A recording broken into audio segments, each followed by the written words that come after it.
En quête de nature, à l'affût du sauvage, pour nous ouvrir les yeux et nous donner des ailes, le Festival Nature et Environnement de Mont-Saint-Amblin nous offre des expositions, des animations, des débats, des documentaires. Bref, allez, c'est parti, suivez-moi. Donc nous venons d'arriver à Mont-Saint-Amblin au Val-Rhône. Je suis avec Chantal Blossier. Bonjour Chantal, ça va bien? Ça va bien, merci. Et donc avec Jean-Daniel Noël. Oui, bonjour. Donc vous êtes coprésident de l'association Grains de sable et pommes de pin. C'est tout à fait ça. Il nous en manque un qui doit être... il est là, le troisième. Ah, il se cache, ah ben bravo, je le fais. Il s'appelle comment? Il s'appelle Christophe Hézard. Et pourquoi cette idée de coprésidence et non pas un président, vice-président comme on a l'habitude de voir? Une présidence d'association, c'est quelque chose de très lourd. Ça faisait 15 ans que je portais ça et je souhaitais un peu partager. Donc c'est ce que nous faisons, nous appliquons à faire et ça marche plutôt pas trop mal. Ah oui, à trois cerveaux, on est plus fort qu'à un seul. Hein. Bon. Et alors du coup, est-ce que vous pouvez nous expliquer un petit peu quelle est la vocation pour le coup de l'association? Alors l'association, c'est une association très ancrée sur son territoire, qui reste vigilante à un certain nombre de projets qui concernent le territoire, vigilante sur les impacts possibles sur l'environnement et la nature et la biodiversité. Ça, c'est un peu son côté grain de sable. Et puis le côté pomme de pin, c'est... nous sommes persuadés que toutes ces questions environnementales nécessitent une importante pédagogie et qu'on doit être auprès des gens pour leur apprendre un certain nombre de choses, pour les aider à observer et à regarder, pour se faire une idée. Donc on va d'animation auprès de jeunes publics jusqu'à des manifestations comme notre festival aujourd'hui qui a une vocation à être plus large. Alors, du coup, vous avez, donc il y a, dans ce cadre de festival, il y a pas mal de choses. Il y a de l'animation, il y a des expositions et il y a notamment des projections donc, de documentaires. Comment vous faites la sélection de ces films? Oh, alors c'est compliqué, ça dure quelquefois, c'est toute l'année, voire là nous avons déjà pour 2025 toute une sélection à la fois de films et de photographes, d'intervenants. Vous êtes victime de votre succès en fait. C'est un peu ça, mais c'est pas mal finalement. Donc après on regarde tout ce que l'on a sélectionné, enfin on regarde pour faire une sélection, une présélection et après on construit une programmation. Bon, on se met d'accord, c'est ça ou c'est pas ça. Après, il faut prendre contact avec les diffuseurs pour qu'ils nous envoient des liens pour visionner les films et être sûr qu'on ne s'est pas trompé. Et ensuite, donc, on met cette programmation en route et après, il faut construire toute la communication. Donc, oui, un travail de titan, quoi. Voilà. Donc ça dure toute l'année. Et puis après, quand on rentre dans le concret des 2 ou 3 mois qui précèdent le festival, c'est encore autre chose. C'est plus matériel. Il faut penser à passer toutes les commandes. Enfin bref, voilà. Et alors, combien y a-t-il de films de présenter cette année? Alors cette année, on a dû présenter 13 films, courts ou moyen métrage en général. Et puis ce qui est intéressant, c'est que tous les films sont toujours prolongés par des discussions avec le public et par des débats. Donc il nous faut aussi chercher les interlocuteurs, les intervenants. Ça peut être l'auteur du film, tout simplement. Hier soir, on avait Michael Dampron. Quand on n'arrive pas à avoir le réalisateur, eh bien, on a des gens qui peuvent expliquer un petit peu l'esprit du film. Hier après-midi, on a eu quelqu'un qui est venu nous expliquer ce qu'était un paysan de nature. Qu'est-ce qu'un paysan de nature? Alors, qu'est-ce qu'un paysan de nature? C'est quelqu'un qui arrive à cultiver, à vivre de leur travail et en même temps protéger la biodiversité.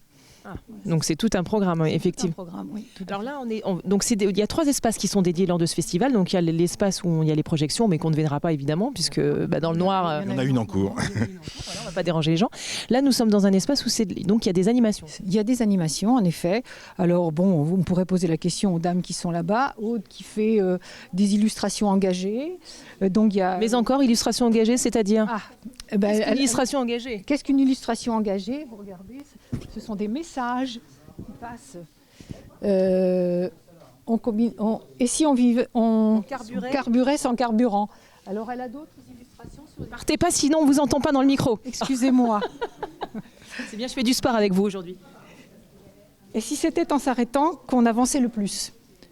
Voilà. Ça, il faut méditer sur ces petites... Voilà. Alors, c'est plein de questions comme ça qui font réfléchir. Voilà. Donc c'est un peu l'idée aussi, donc c'est nous ouvrir les yeux, ce festival, nous sensibiliser, nous faire prendre conscience des choses et réfléchir. Et puis c'est aussi beaucoup de rencontres, puisque nous avons des associations partenaires qui sont dans le forum associatif, France Nature Environnement, avec la LPO, avec beaucoup d'autres. Donc la Ligue de protection des oiseaux. Oui, et qui sont tous des gens avec qui on collabore depuis très longtemps. Et chez qui aussi on emprunte un certain nombre de compétences. On sait qu'on a beaucoup d'experts avec eux et ce sont souvent ces experts qui interviennent dans nos débats et qui parfois nous dans nos sorties. Avec le CPIE, avec la LPO. Combien y a-t-il d'associations aujourd'hui ? Je dirais bien 6 ou 7. Si tu as le programme, on va compter. Non mais 6 ou 7, ça nous va. Hein. Oui. Bon, ce que je vous propose, c'est qu'on aille à leur rencontre justement, qu'on aille voir un petit peu où ça se passe, qu'on aille au forum. Eh bien avec plaisir. Alors je vous suis. Bonjour, quel est votre petit nom ? Bonjour, donc Anthony Chérubin. Alors Anthony, Chérubin, ça tombe bien, vous occupez des enfants, vous. C'est ça. Vous avez bien choisi. Alors donc du coup, racontez-nous un petit peu ce qui se passe ici. Eh ben, en fait, on est un lycée Rochefeuille, donc on est en Mayenne, et on a un bac pro gestion des milieux naturels et de la faune. Et les élèves, en fait, au sein de cette filière-là, on a développé la photographie animalière. Donc depuis 2016. Et en fait, c'est Eric Médard, qui est un photographe animalier professionnel, qui fait les cours. Et au sein du lycée, vu qu'on a un parc, on a réalisé en fait des affûts pour que les élèves puissent faire des photos, voilà, et donc essentiellement de faire des oiseaux, puisque le parc il y a énormément d'oiseaux. Et donc là maintenant ils exposent leur travail. Pour la première fois ? Alors on avait déjà participé avant à une autre expo et là c'est la deuxième, on va dire. Bon, en tout cas, le travail est magnifique. Alors, il y a certains élèves qui sont là, donc je vais peut-être aller à leur rencontre. Il y en a une petite jeune femme là-bas qui me tend les bras. Voilà, donc c'est Mylène qui fait partie de la classe de première et qui a pu faire quelques photos. Bon, alors je vais aller voir Mylène. Bonjour Mylène, ça va bien ? Oui, et vous ? Super, moi impeccable. Alors j'ai l'impression que votre génération, elle est quand même très très sensible à l'environnement, beaucoup plus que la nôtre, non ? Oui, quand même un petit peu, je pense. Et alors donc c'est vous qui avez fait ce magnifique cliché de ce petit rouge-gorge ? Oui, c'est moi qui l'ai fait. Alors, ça vous a pris du temps, ça demandait beaucoup d'observation ? Oui, on est resté plusieurs heures dans l'affût avant d'avoir une photo correcte et présentable. Donc après, on avait plusieurs photos correctes, mais il faut toujours sélectionner pour avoir la bonne, quoi. Et alors, qu'est-ce qu'il a de particulier, ce petit oiseau ? Enfin, c'est un oiseau qui vous inspire ou c'est parce que vous l'avez pris comme ça par hasard ? C'est un oiseau, c'était un oiseau qui arrivait devant comme ça. Et c'est vrai que c'est un oiseau aussi qui est beau et qui est majestueux un petit peu quand même. Bon, en tout cas, c'est très très joli, bravo pour ce travail. Je crois qu'il y a un de vos camarades qui est de l'autre côté, c'est bien ce qu'on me fait marcher aujourd'hui, je fais du sport. Ne t'en vas pas, ne fuis pas, comment t'appelles-tu ? Oscar. Alors Oscar, t'as quel âge ? J'ai 16 ans. T'es en quelle classe ? Première GMNF, gestion des milieux naturels et de la faune, comme Mylène en fait. Voilà. Très bien. Et du coup, c'est lequel ton cliché, toi ? Celui-ci. Et j'en ai deux, donc j'avais aussi l'écureuil en vol à côté. Le là. petit écureuil que j'avais derrière moi qui était juste magnifique. Et alors ça, pour le coup, ça donnait une impression de pris sur le vif. C'est ça. J'avais observé un petit peu auparavant comment est-ce qu'il se déplaçait. Et donc j'avais déjà fait ma mise au point sur l'endroit exact où il sautait. Et donc j'ai pu capturer cette image. Tu utilises quel appareil ? J'ai eu là, justement un tout nouvel appareil. Donc c'est un Canon 7D. Et puis en expérimentant, j'ai essayé de comprendre un peu comment ça marchait. Et puis j'ai réussi à faire cette photo. Et donc du coup, qu'est-ce qu'il y a de particulier dans cet appareil photo ? Le grain est meilleur, c'est plus précis, c'est plus... Comment dire ? Oui, c'est sûr, c'est un bon appareil déjà. Moi, je suis assez chanceux de commencer avec cet appareil-là. C'est sûr que c'est pas tout le monde qui commence avec un appareil comme ça. Et puis après, j'apprends à le connaître, quoi. Donc je le connais pas encore à la perfection, c'est sûr. Mais c'est sûr que c'est un bon moyen de commencer. Déjà. Voilà, c'est ça. Bon, en tout cas, le cliché est magnifique parce que on voit vraiment l'oiseau, il est vraiment précis et net, et le reste est flou. Oui, c'est vraiment, j'ai essayé vraiment de faire un contour un petit peu flou pour que l'image soit vraiment recentrée sur l'oiseau. Bon, bravo, en tout cas, c'est un très joli travail, bravo. Merci. À présent, on est dans le 3e espace, c'est la Rotonde. Je suis avec Rémi Lépiné qui est photographe et qui coordonne un petit peu cette expo. Tout à fait, donc on est à la Rotonde et je coordonne cette expo. Et donc cette année, on a voulu vraiment mettre l'accent sur un peu plus de femmes pour participer à cet événement et puis quelques photographes locaux, surtout locaux, quelques très bons photographes, dont par exemple Eric Médard qui nous expose des images d'animaux qu'on ne voit jamais dans cette situation-là. C'est des photos faites à l'infrarouge, donc dans des situations qu'on ne peut nous absolument pas voir Et lui non plus, du coup. Et lui non plus, du coup. Il Voilà. les découvre après, quoi. Il les découvre après dans son boîtier le lendemain matin, tout à fait. Ça, c'est fantastique. Alors, bon, vous parlez aussi de féminiser cette exposition. On a une femme photographe aujourd'hui sur les 8 présents photographes. Sur les 8 exposants photographes, on a une femme photographe et c'est difficile en effet d'accueillir des femmes photographes qui ont toujours un petit peu de timidité et pourtant voilà, regardez ces images, c'est magnifique. C'est somptueux. Énormément de sensibilité. Voilà, c'est une vision qu'on n'a pas assez en fin de compte dans les expos nature. C'est de la finesse, c'est de la subtilité et moi ça m'évoque plein de choses en tant que femme. Je suis tout à fait d'accord, même moi en tant qu'homme on va dire, mais voilà. Donc ça c'est Brigitte Cachan. C'est poétique. C'est plaisir de la voir cette année. C'est très poétique et on dirait presque même des bijoux pour certaines photos. Tout à fait, oui. Sur la droite, rapidement, en effet, une expo qu'on a aussi avec Joël Geffray. Donc, c'est un ami photographe avec lequel nous exposons très souvent. Voilà. C'est plutôt des photos, des expos à 4 mains. Le photographe animalier n'est pas seulement individuel, il sait aussi partager et exposer à 4 mains. Donc, il sait attendre, observer, réfléchir. Ouais, attendre, observer, réfléchir. Ouais, c'est vraiment un temps important, infini.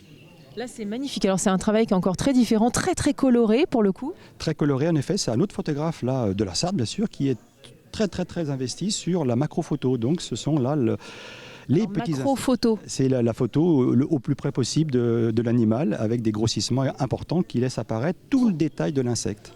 Les yeux, les tailles, les yeux à facettes, les poils, les plumes, non pas encore beaucoup, mais les gouttes d'eau sur les poils, ailes. les ailes, exactement. C'est vraiment quelque chose d'assez intéressant. Et là aussi, c'est nouveau. On n'en voit pas souvent de ce genre d'exposition. C'est un jeune photographe de la Sarthe. Eh bien, écoutez, là, c'était aussi un plaisir de l'avoir. Et le grand plaisir aussi qu'on a eu cette année, c'est d'accueillir encore une femme. Encore une femme. Une jeune femme. Et une très jeune femme. Et c'est Manon. Et donc c'est vraiment cette année un plaisir. Vraiment, je la suis un petit peu sur les réseaux depuis un an et demi.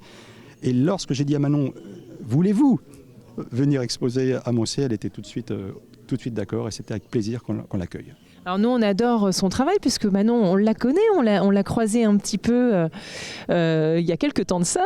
Elle faisait un très très gros singe en plein milieu de la nature. Oui, alors ça c'était il n'y a pas très longtemps effectivement, mais on s'est revus encore après. En fait, on fait que de se recroiser. mais on est destinés, qu'est-ce que vous voulez que je vous dise? Oui, mais moi ça me va, ça me plaît. Hein. Alors aujourd'hui, on n'a pas que du singe, on a du cerf, on a du cheval.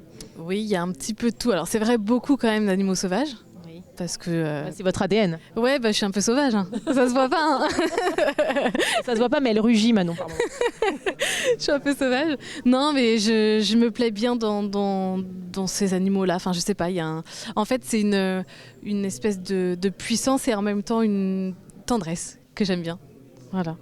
Formidable. En tout cas, c'est toujours aussi beau ce que vous faites, que ce soit en grand format ou en plus petit. Donc bravo, Manon. Merci, puis à bientôt. Hein. C'est sûr, rendez-vous est pris. Bon, donc j'ai retrouvé Chantal. Partie admirée, j'avais pas eu le temps de venir voir avant. Oui, c'est magnifique, cette exposition est incroyable. Donc des petites choses à nous annoncer parce que... Eh bien, donner rendez-vous aux gens l'année prochaine, le 3e week-end de janvier, comme depuis le début, c'est toujours le 3e week-end de janvier. Écoutez, en tout cas, ça donne envie. Sachez que ce festival donne envie, donc je pense qu'année prochaine, ce sera encore mieux. Et quant à nous, on se retrouve la semaine prochaine pour de nouvelles aventures. En attendant, prenez bien soin de vous. Je vous embrasse.